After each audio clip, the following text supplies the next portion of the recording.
I have never been in an accident of any sort worth speaking about. I never saw a wreck. I have never been wrecked, nor was I ever in any predicament that threatened to end in disaster of any sort. I cannot imagine any condition which would cause a ship to founder. I cannot conceive of any vital disaster happening to this vessel. Modern shipbuilding has gone beyond that. Those are the words of the Titanic's captain, E.J. Smith. So be careful of what you say. Titanic is the third most widely recognized word in the world, after God and Coca-Cola. Tonight's event was sold out in less than half an hour. What's the fascination of the Titanic? Could it be that we like the stern moral lesson contained in the sinking of a ship that some believed only God could sink? Such hubris, such a temptation to God, or perhaps such a temptation to the iceberg. Let's hear the iceberg's point of view in this extract from poet Alan Wolfe's novel in verse, The Watch That Ends the Night, Voices from the Titanic. 10,000 years ago I fell as snow, and as I fell my bulk began to grow, and as I grew I watched as worlds arose. The caveman's spear, the woolly mammoth tusk, arose and clashed and returned to dust. I am the ice. I have seen the ebb and flow conceived by water, temperature, and time, gestating within Greenland's glacial womb. I carved out massive valleys as I moved. At last the frozen river made its way and carved me with a splash in Baffin Bay.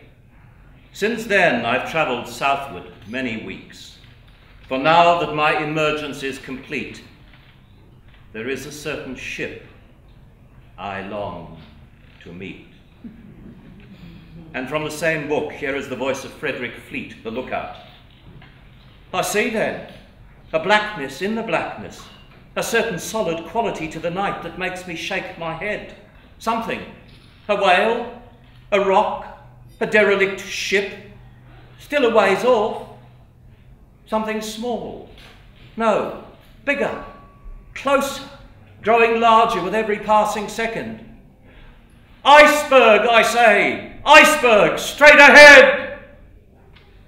The iceberg didn't care that the Titanic was a floating palace, that its bedroom walls in first class were covered in silk and brocade, that its central staircase was columned and domed and decorated with bronze lampstands and gilt Louis XVI balustrades, that its smoking room was mahogany panelled, that its swimming pool was heated. And the iceberg certainly didn't care about the strawberries that enchanted Lucy, Lady Duff Gordon, internationally known as the couturière Lucille. She specialized in racy underwear. Fancy, strawberries in April and in mid-ocean. The whole thing is positively uncanny. Why, you would think you were at the Ritz. That's the female response, perhaps. The Titanic epitomized the Belle Epoque, the Edwardian summer of gracious living that ended too soon with the start of World War I. As for us men, well, as usual, we're more interested in size. The Titanic was almost 900 feet long and weighed more than 46,000 tons. I think we're drawn to the Titanic because it dramatizes a mystery that fascinates all of us. How would we behave if faced with a calamity? How will we, individually, face our deaths? Which one of the Titanic's 1,514 victims am I? Or which one of its 710 survivors? I hope there is at least one couple here tonight as devoted as Isidore and Ida Strauss, the owners of Macy's department store. Ida was about to enter Lifeboat 8, but then gave her shawl to her maidservant Ellen and returned to her husband's side saying, "We have lived together for many years. Where you go, I go." The Strauss couple then sat together on a pair of deck chairs, watching the proceedings as though from the stalls of a theatre. I hope there is someone here tonight as witty as the purser Hugh McElroy. Well, goodbye, fellows. Looks like there's sand for breakfast tomorrow. If you paid for your own ticket tonight, perhaps you're the millionaire Benjamin Guggenheim, who changed into his finest evening attire and smoked a cigar while he looked over the railings, saying, "Tell my wife I died like a gentleman. Were you one of the 50 bellboys ordered to sit on a bench and keep out of the way as the ship sank? Were you the young heroine, Elizabeth Evans, who died of hypothermia because she volunteered to leave an overfull lifeboat because the other women were mothers? Perhaps you are, somewhere in you, the 17-year-old boy who refused to get into a lifeboat saying, I am a man now, and I shall die like a man. You might have been one of the third-class passengers who were left behind locked bulkheads with nothing to do but pray. A better fate, some might say, than to have been Bruce Ismay, the director of the White Star Line, and the very man responsible for the fact that the Titanic had so few lifeboats on board. You see, he wanted to avoid a cluttered look. He was never forgiven for the fact that he crammed himself into the last lifeboat. A journalist mocked him in a poem that ended, "To hold your place in the ghastly face of death on the sea at night is a seaman's job, but to flee with the mob is an owner's noble right."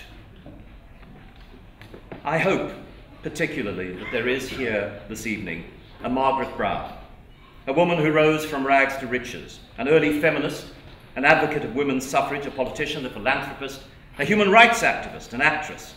She helped load others onto lifeboats before she was forced to board herself.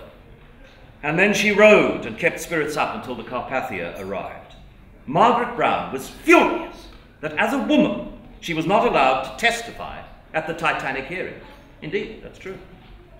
But she made several private statements. For example, this description she gives of what happened in Lifeboat 6. We were in a boat, we were safe, and we were at work. I was simply fascinated. In a few moments, the man in the back of the boat, ship's quartermaster Robert Hitchens, began to complain that we had no chance. We stood him patiently, and then after he had told us that we had no chance, told us many times, and after he had explained that we had no food, no water, and no compass, I told him to be still, or he would go overboard. Then he was quiet. I rowed because I would have frozen to death. I made them all row. It saved their lives. When the rescue ship arrived, Margaret Brown and Robert Hitchens were not on speaking terms. Asked by reporters how she managed to survive the Titanic disaster, Maggie quipped, "Typical Brown luck, we're unsinkable." And that's how she became known as the unsinkable Molly Brown. She was unsinkable, and she had a sense of humor. To her daughter she wrote, "After being brined, salted, and pickled in mid-ocean, I am now high and dry. I have had flowers, letters, telegrams, people, till I am befuddled. They are petitioning Congress to give me a medal. If I must call a specialist to examine my head, it is due to the title Heroine of the Titanic." And to her lawyer she wired this telegram: "Thanks for the kind thoughts. Water was fine, the swimming was good. Neptune was exceedingly kind to me, and now I am high and dry." May we all face the calamities that life brings with the spirit of a Molly Brown. It was not a tremendous crash, but more as though someone had drawn a giant finger all along the side of the boat. So said Lucy, Lady Duff Gordon, she of the strawberries and the racy underwear. There was no sound of a crash or anything else, no jar that felt like one heavy body meeting another, said Lawrence Beasley, who was a science teacher in second class. Many passengers were in their pajamas. It was 20 to 12. Almost no one could take it seriously that they were actually going down. Beryl Bainbridge's narrator describes the scene in this way in her novel Every Man for Himself. There were even more people in the foyer when I made my way down. It was an incongruous sight. The mixture of clothing, the dressing gowns and bathing robes worn with gloves and scarves and fur tippets, the women with their hair loose, the men with their naked throats and ankles the colour of lard. I didn't recognize Lady Duff Gordon until I heard her voice. She'd creamed her face for sleep and her eyebrows had disappeared. No one seemed particularly disturbed by what had happened. The laughter bubbled beneath the drifting cigar smoke. One of the first eyewitness accounts which made it into the press was a piece which appeared in the French newspaper Le Matin, and it was written by Pierre Maréchal, a passenger on board. He was an aviator. He was a senior officer in the French military. And he wrote in Le Matin, We were quietly playing auction bridge with a Mr. Smith from Philadelphia when we heard a violent noise similar to that produced by the screw racing. We were startled and looked at one another under the impression that a serious accident had happened. We did not, however, think for catastrophe, but through the portholes we saw ice rubbing against the ship's sides. We rushed on deck and saw that the Titanic had a tremendous list. There was everywhere a momentary panic, but it speedily subsided.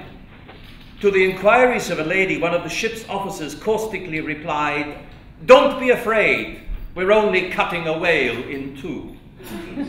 Confidence was quickly restored, all being convinced that the Titanic would not founder. Captain Smith nevertheless appeared nervous. He came down on deck chewing a toothpick. "Let everyone," he said, "put on a lifebelt. It is more prudent." He then ordered the boats to be got out. The band continued to play popular airs in order to reassure the passengers. Nobody wanted to go in the boats. Everyone saying, "What's the use?" and firmly believing there was no risk in remaining on board. In these circumstances, some of the boats went away with very few passengers. We saw boats with only about 15 persons in them. Disregarding the advice of the officers, many of the passengers continued to cling to the ship. When our boat had rowed about half a mile from the vessel, the spectacle was quite fairy-like. The Titanic, which was illuminated from stem to stern, was perfectly stationary, like some fantastic piece of stage scenery. The night was clear. There were no cell phones, of course.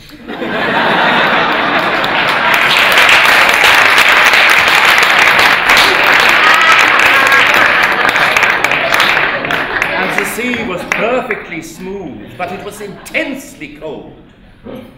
Presently, this gigantic ship began to sink by the bow. And then those who had remained on board realized to the full the horror of the situation. Suddenly the lights went out, and an immense clamor filled the air. Little by little, the Titanic settled down, and for 3 hours cries were heard. At moments the cries were lulled, and we thought it was all over, but the next instant they were renewed in still keener accents. As for us, we did nothing but row, row, row, to escape from the obsession of the heart-rending cries. One by one, the voices were stilled. Strange to say, the Titanic sank without noise, and contrary to expectations, the suction was very feeble. There was a great backwash, and that was all. In the final spasm, the stern of the Leviathan stood in the air, and then the vessel finally disappeared, completely lost. Much useless sacrifice of life would have been avoided, but for the blind faith in the unsinkableness of the ship. And if all places in the boats had been taken in time, what have we saved from the wreck? Au moins, has a airbrush, me, Marachel, a book, Sherlock Holmes, and Chèvre, nothing. We all three send our families resurrection greetings, and it is with immense joy that we cry from this side of the Atlantic, a bientôt. That was the experience of someone in first class. But what was it like far below those privileged decks in steerage? Let me tell you about a third-class passenger, Anna Sophia Turia. She was an 18-year-old Finnish girl from a family of 21 children. And she was traveling alone to a better life in America. She'd been offered a job as a shop girl in Ashtabula, Ohio, where her older sister had married and settled. And her £9, 16 shillings and 10p ticket had been paid for by her future employer. Anna later told of feeling a shudder and a shake in the room she shared with two other young ladies. Her roommate's brother knocked on the door and told them that something is wrong. Wear warm clothing and put on your life jacket so you'll find yourselves at the bottom of the ocean. The little group started heading for the upper decks. The crew member ordered them back, but they refused to obey. He didn't argue with them. Anna clearly remembers, however, that once they were through, the doors were closed and chained shut behind them to prevent the others from coming up. Her friends continued to a higher deck, but Anna remained on what turned out to be the boat deck. She thought it was too cold to go up further. In any case, she was intrigued by the music being played by the Titanic's band. And aside, in a wonderful book, The Band That Played On, the extraordinary story of the 8 musicians who went down with the Titanic, the author quotes an expert who says, "The ship's band in any emergency is expected to play to calm the passengers." After Titanic struck the iceberg, the band began to play bright music, dance music, comic songs, anything that would prevent the passengers from becoming panic-stricken. Like many of the third-class passengers, Anna didn't fully understand what was going on. She didn't speak English. She says, "I would have gone to the bottom of the ocean listening to that music if a sailor hadn't picked me up and put me into a lifeboat." She was in lifeboat 15. It was fully loaded when it was launched. They immediately rowed away from the ship, fearing that they would get sucked down with it when it went under. She heard loud explosions as the lights went out. They were in the lifeboat for 8 hours. They had to burn any scraps of paper or anything that would burn. They burnt hats and coats and paper and money so that the lifeboats could see each other and stay together in the darkness. Her most haunting memory was that of the screams and the cries of people dying in the water. Anna kept looking for her roommates, but she never saw either of them again. The survivors didn't have to go through Ellis Island, as with other immigrants to the US. They were taken straight to New York Hospital and they were sent on their way. And Anna was tagged and put on a train to Ashtabula, Ohio. She was somewhat of a celebrity at this time, and she was greeted by crowds at many of the train stops and, of course, at her destination. Her fan club marveled at the wisp of a girl that they met, fair, slender, and exceedingly bashful, as a newspaper reporter described her. Anna never did go to work in a shop. She fell in love with the brother of the man her sister had married, and they had 7 children.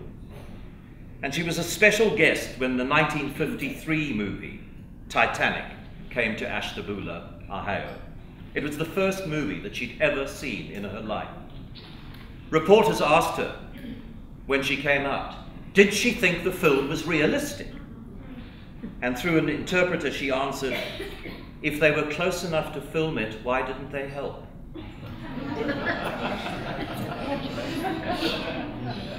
Every year, on this April anniversary, Anna would sit with her 7 children to tell them the story again. The phrase she would always end with and repeated throughout her life was, I can never understand why God would have spared a poor Finnish girl when all those rich people drowned. But of course, the statistics show a different picture. 93% of third-class passengers traveling without children died. And if you had a first-class ticket, well, you were 44% more likely to survive than anyone traveling below decks. So more than 700 people survived the Titanic, and you go, well, fantastic. They had a life still to live. But survivor guilt is a terrible thing. Survivors often feel guilty that they have survived the trauma, and others, such as their family, their friends, their colleagues, have not. They suffer from anxiety and depression and disturbed sleep and lassitude and emotional ups and downs. There are at least 8 survivors of the Titanic that are known to have committed suicide. The first of them was Annie Robertson, who 6 months after the Titanic sank, she'd been a stewardess aboard the boat. She threw herself overboard from another ship. She got on board the ship so she could throw herself off. She felt so bad about having lived. I mentioned the man earlier, Bruce Ismay, director of White Star Lines, who deserved opprobrium for climbing into the last lifeboat to leave the ship. And he too had a miserable life afterwards. So what, you might argue.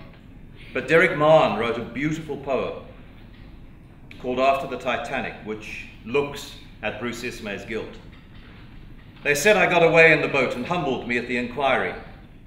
I tell you, I sank as far that night as any hero. As I sat shivering on the dark water, I turned to ice to hear my costly life go thundering down in a pandemonium of prams and pianos and sideboards and winches, boilers bursting and shredded ragtime. Now I hide in a lonely house behind the sea, where the tide leaves broken toys and hat boxes silently at my door. The showers of April, the flowers of May mean nothing to me, nor the late nights of June, when my gardener describes to strangers how the old man stays in bed on seaward mornings after nights of wind, takes his cocaine and will see no one. Then it is I drown again with all those dim, lost faces I never understood. My poor soul screams out in the starlight, heart breaks loose and rolls down like a stone. Include me in your lamentations. And perhaps of all the stories that I read while preparing for this evening, this is the most dramatic, the most touching. Somebody who survived. At that moment, the orchestra changed tune and struck up a hymn.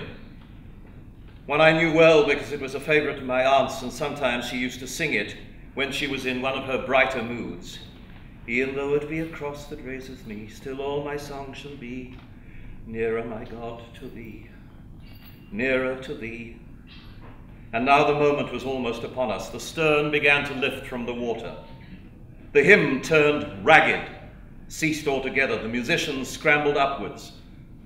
The spike of the cello scraping the deck. Clinging to the rung of the ladder, I tried to climb to the roof, but there was such a sideways slant that I waved like a flag on a pole.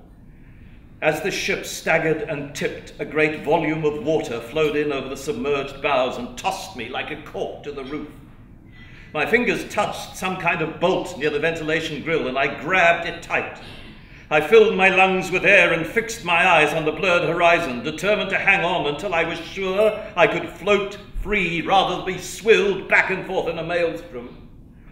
I wouldn't waste my strength in swimming, not yet, for I knew the ship was now my enemy, and if I wasn't vigilant, would drag me with her to the grave.